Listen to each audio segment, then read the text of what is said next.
Hi everyone. It's currently 12:49. I should be in bed. I'm done filming the video and some things occurred to me even after talking to Z's. I just talked to Z's. He can go in a chair and not get a hit. Obviously with his new trait, the free hit. That's what makes him busted. Now he'll always get hit because it's a flywheel. There's no way he can get a save and get out scot-free. There's no way. But he literally can't get stuffed. I'm thinking about it. It's very hard to get stuffed. And I do want to preface, because I don't think I did in this video, he is undeniably broken third round. Wax can't shoot him. Bonbons can't chase him. He can get dungeon versus these hunters. I just wanted to say that. I think he is undeniably broken third round. First round and second round, I have to see. There's just not enough that can compel me to say he's viable those 2 rounds because of the decoding debuff. The chair's very niche, and hunters that are very, very good can maybe track him in that fog. So I have to see. But third round, he is undeniably good, and he seems good in tournaments and in rank. Although they're gonna nerf him. I promise they're nerfing him. They're gonna nerf him. Since I'm a pro player, so I thought people might want to hear my insight, even if it's like 10 of you. Maybe you want to hear my insight. I won't delay. Let's just jump right into it. I won't edit this much. It'll just be like maybe one take, but I'll edit where I need to. But I'm just gonna give my raw, unfiltered thoughts. I have no idea what he does. I see people saying he's round 1, round 0, broken. So I'm actually very curious to see if that is the case. But without further ado, let's get right into it. I'm excited. What do I predict? A lot of people overhype survivors, so I'm gonna say he's probably gonna be round 2 viable. If everyone's saying he's round 1, he's probably round 2. So let's just see. And I did want to get my thoughts. I think Escapologists look like the design of him is like amazing. Okay, I think Escapologist's design is amazing. He looks like he's from a horror game. They really did well with Escapologist. I'm not even gonna lie. So I might have to get his S tier. I don't know what his S tier looks like, but leave down in the comment section below. Do you like his design? What do you guys think? What round he'll be tournament wise? He'll be good in rank. Probably everyone's good in rank. Yeah, I'm 5-set for counting his mind's eye. So. Alright, external trait number 1. The Escapologist carries a thorough...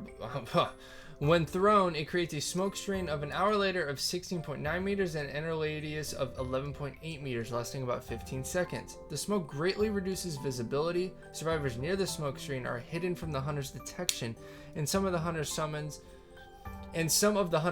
I guess, statues, foggies, cannot pass through the smoke. 7 seconds after the survivor leaves the smoke, their location is exposed.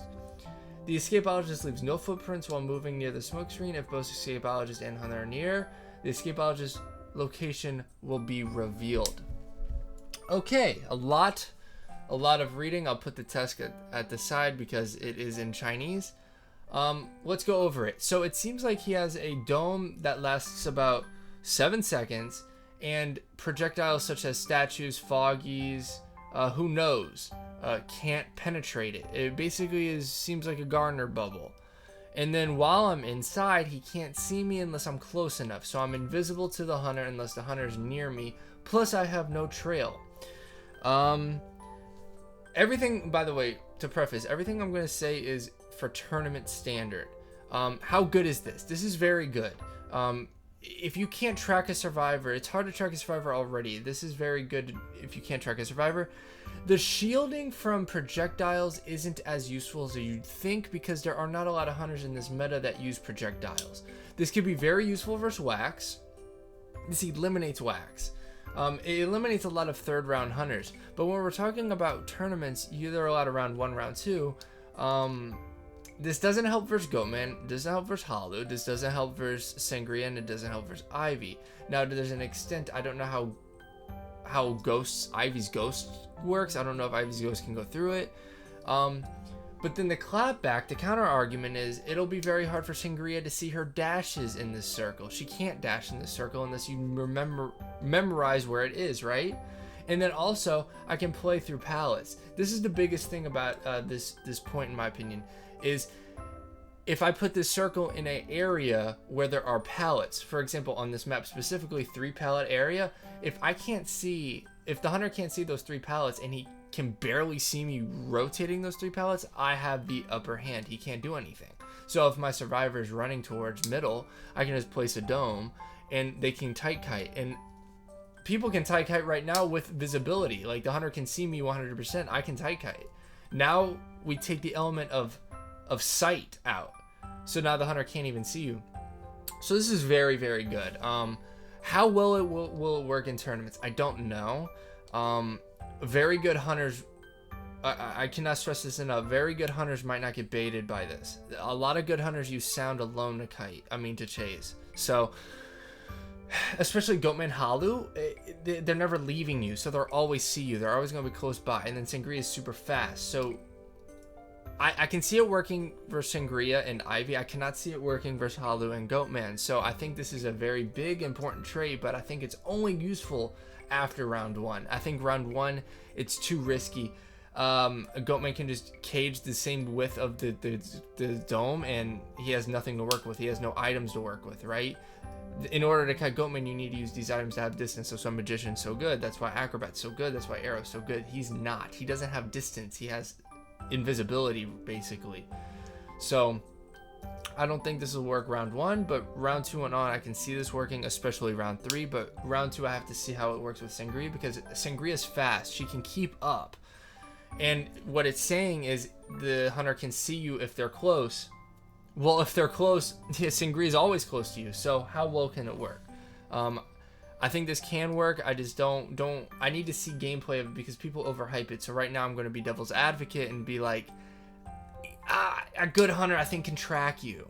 Number 2, Escape Act. When a throwable is placed near a rocket chair, if a survivor is put on that rocket chair, the escapologist can activate an ability within 5 seconds to transfer the survivor to another rocket chair within 38 meters. The rocket chair's timer pauses to transfer, and after being transferred, the survivor cannot interact with the rocket chair for 6 seconds. Survivors in basement cannot be transferred. This is very, very good. People are like, oh, you can move rocket chairs, blah, blah, blah. Good tournament teams do not need to move rocket chairs. A good tournament team, the rescuer will always be prepared to set up every single time. So the moving aspect of this ability is useless. This might be very good in rank, but in tournaments, in my opinion, it's not great. Unless you have some sort of coordinated plan where I can find a chair that the hunter has to chair on, because he can just place you on a different chair. And then I plan out that, you die deep tombstone, I can chair you side of tombstone and then teleport you to middle. Like, I do not see the teleporting being very useful. What's useful about this is the 6 seconds of invincibility. This is 6 seconds on the chair that you don't have, is what I'm understanding. You are on the chair for 6 seconds, but the meter of the chair is not going up. That means you are chaired 6 seconds longer, and that is huge. That's like a coordinator chair. That's like snooze. You're basically getting a free snooze. That is huge. I can't explain to you how big that is. So that is my biggest takeaway with this. I like how they balanced it without basement, because if it was basement, it'd be sort of broke. I also have to figure out the radius of it. Is it only the chair that's right next to, or can you place it like in between 2 chairs? I don't know how big the radius is, but this seems very, very easily counterable by the hunter. There are always 2 chairs next to each other, so if one is placed by one chair, the hunter's going to walk 10 more feet to place the survivor at the other chair. So I don't see this being very useful if it'll be used at all. I don't see it. I could be wrong. Maybe it's more broken than I think, but if it's only for that one specific chair, it will just not be used. Let's say for the sake of argument that it can be multiple chairs, then the 6 seconds of invulnerability is the biggest thing about this, not the teleporting. I need to see this in game, but again, if it is one specific chair, it will not be good. The hunter can just counter it so very easily. Okay, external trait number 3, Misdirection. The first time the escapologist takes damage equal to or greater than a normal attack, his throwable protects him, blocking the damage and instantly moving him forward a short distance. Oh, wow. Okay, that's broken. ignore the first two. The cloud dome is very cool and all, but this is broken. I get a terror shock for free, and not only that, I teleport when I do it. Wait, and then if I get a regular hit, it's like a extended flywheel. I get a free flywheel. Oh, that's broke. Oh, that's really good. Wait, now he can be first round. Oh, Goatmans have to bait it out now. Oh, that's really good. And how does this work with colors? If I full color you, does that mean the colors disappear? Wait. If Halu color, that's a hit. That's not a chip. So does that mean a Halu cannot chase him? That's a free flywheel, and that's too devastating for Halu. Wait, that's insane. Oh wow, he's really good. That's game changing. That's gonna be nerfed. There's no way. There's no way that's not nerfed. I don't have any thoughts about this. This is a free flywheel. And rescuers are chased in this meta, so this is very big. Now, granted, I do not see him being a main rescuer, but I'll get into that in my recap. This is a secondary rescuer. He's gonna be played like Knight. And I do think Knight might be better than him. I don't know, because his kiting's better, but Knight's rescuing's... He might be used as a kiter, honestly. I don't see him being... I have to talk to Roland. But this is insane, actually. Like, this is insane. Yeah, not much to touch on. A free hit. That's all you need to know. I mean, chips can counter him, but there aren't any chip hunters till round 3 anyway. I mean, maybe in rank, but still, you can't get basic hit. That's huge. You use windows, you use pallets, you use it to transition. That's huge. This is huge. This is why people are saying he's broken. Not least, external trait number 4, anticipation. Thanks to his heightened awareness, the ESCAPOLOGIST's obstacle vaulting speed is increased by 10%. Whenever a survivor is ballooned, the ESCAPOLOGIST can continually see the locations of all survivors and can always track survivors being carried. However, this constant vigilance reduces his decoding speed by 15%. Ooh. Okay. So he's a fast vaulter, and he always sees balloons. So that's very good, especially for rank. However, there's a 15% decoding debuff. In the tournament meta, people with decoding debuffs are usually not played, if you have noticed. Decoding debuffs hurt the game.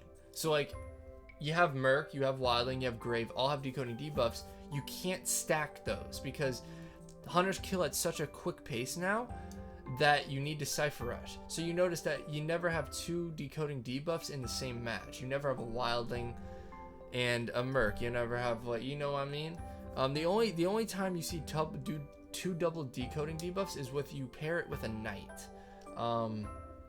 So if he's broken, teams will deal with it.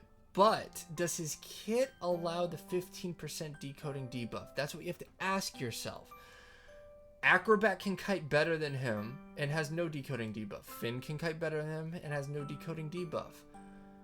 Patient can kite better than him and has no decoding debuff. Just because he gets a free flywheel doesn't mean he can kite better than people with items, right? Magician can kite better than him and has no decoding debuff. So you have to now, as a tournament player, you have to now ponder, is his kit worth the 15% loss? And this is specifically round 1 because round 2 and 3 you can work with it. Round 1 you can't. So that's what we have to figure out. I need to see how broken his Cloud Dome is. His free hit is really nice, and I need to see how good the chair moving is. Because if it's a specific chair, it will never ever work. It just will never work. But the 15% hurts. I'm not going to lie. That'll make a lot of teams look at it like, is it worth it? I promise you, we talk to these teams. That's how people think. That's why you never see 2 negative decoding. I know I'm repeating myself, but it's important to be wary of that. I think the 10% vaulting and always balloons is actually pretty good though, especially in rank. My conclusion for this new sick looking hunter, new sick looking survivor, sorry, it is now 105. I need to see more. I need to see more. The decoding debuff hurts, and this clone circle we're seeing right now, I don't know how viable it is. If a good hunter can track you, he can track you well. However, if he puts this dome on any sort of cluster of pallets, 3 pallets, 2 pallets, 1 pallet, he is strong. The hunter cannot track well. Even the best hunters, I don't think, can track a 3 pallet loop, like middle, or like Arms Factory front gate, like a shack. It'll be very hard because shack, you can place it at the pallet and the window. It's a circle. So I don't know if they can keep up. That's very good, and a good point to think about. I don't think he's a good first chase. He can't get chased. No matter the round. Hollow and Goat might be able to chase him, but with that flywheel, built-in flywheel, it's very hard. Especially if the colors explode and he eats the hit. He seems unchaseable. However, endgame, mid-game, I don't know how strong he is. Now, with that being said, the biggest support thing he has, the biggest thing he has is the no hit. That's huge. He has a free hit. However, when you compare it to people with items, how good is it?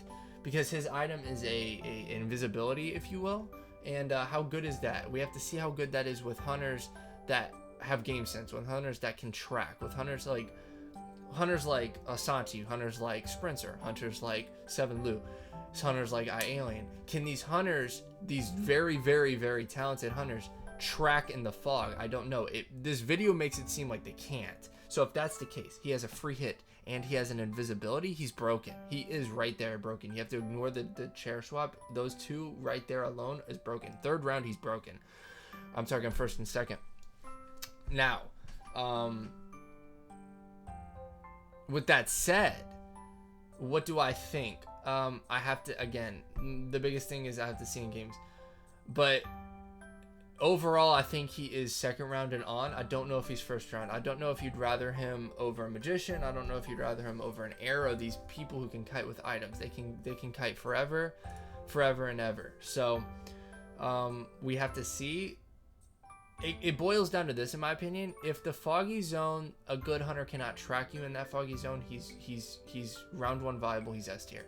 If the hunter can track you, it gets a little tough because that means Sangria can track you then.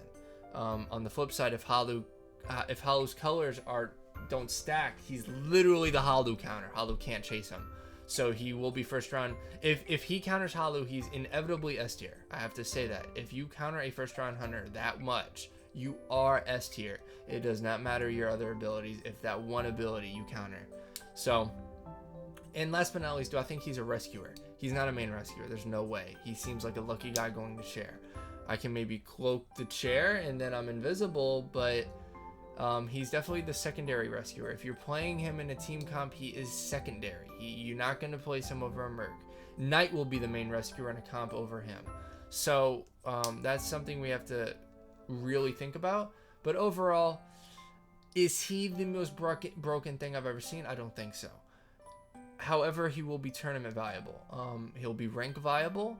I just don't know if it's round 1 or 2 yet. I have to test it. But from the eye test, it's round 2 and on, because I believe Sprinter will be able to track you with Goatman and Hollow unless he eats the colors. Well, then it's fair game. He's S tier.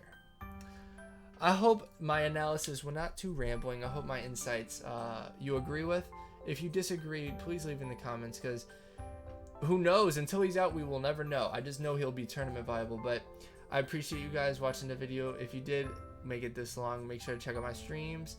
I've been streaming with Hikaru Z's and Game Thrower, so if you guys do love that, make sure to watch. I will probably stream every weekday. And make sure to subscribe and like if you didn't already. Share the video with someone. I'm excited about this new Survivor. If only I had this Survivor in Koa, right? Maybe we would have beaten GR. But yeah, that's actually one more point. Acrobat, I got Dungeon versus GR Jin. Could he have, right? These are things you have to think of. So I still think I'd rather people with items and not decoding debuff over him. However, my mind could change. He will be played though. Anyway, guys, have a great day, good night. Wherever you guys are, stay safe. Bye-bye.